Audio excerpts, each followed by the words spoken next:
جمعے کا دن اتنا مبارک دن ہے، اس دن ایک ایسی گھڑی آتی ہے جو بھی مسلمان جس چیز کی دعا کرے، جو بھی اللہ سے طلب کرے، مطالبہ کرے، الا اعطاہ ایاہ، اللہ تعالیٰ اسے عطا کر دیتے ہیں۔ وقال بیدہ یقللها، اور آپ نے کہا یہ بہت چھوٹی گھڑی ہوتی ہے، وہی ساعۃ خفیفہ، بہت تھوڑا وقت ہوتا ہے اس گھڑی کا، اس لیے اس گھڑی کی تلاش میں رہا کرو۔ یہ کون سی گھڑی ہے؟ علماء نے مختلف اقوال پیش کیے، دو روایتیں ہمیں اس کی وضاحت کرتی ہیں۔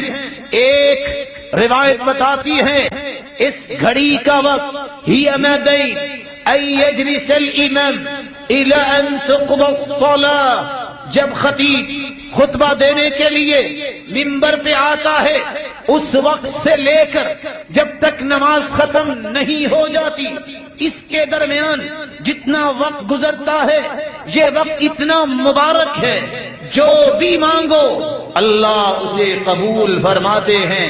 اور دوسری روایت کے الفاظ ہیں یوم الجمعہ 12 ساعہ، جمعے کے دن 12 گھڑیاں ہیں، لا یوجد فیہا عبد مسلم یسأل اللہ شیئا الا آتاہ ایاہ، ان 12 گھڑیوں میں ایک ایسی گھڑی ہے جو بھی انسان مانگتا ہے اللہ اسے پورا فرما دیتے ہیں۔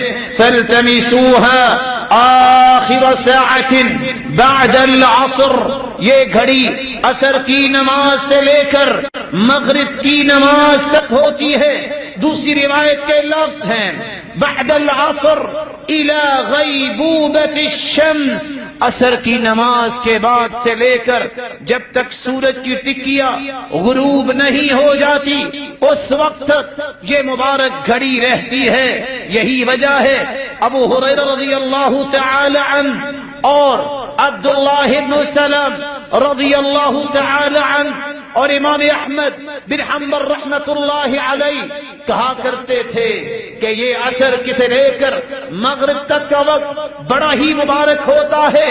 یہی وجہ ہے سعید بن جبیر رحمت اللہ علیہ عصر کی نماز پڑھتے اور اللہ کے سامنے بیٹھ جاتے، ذکر کرتے، قرآن پڑھتے، درود پڑھتے، لا یکلمہ احد، مغرب کی نماز تک کسی سے کلام کرنا پسند نہ کرتے۔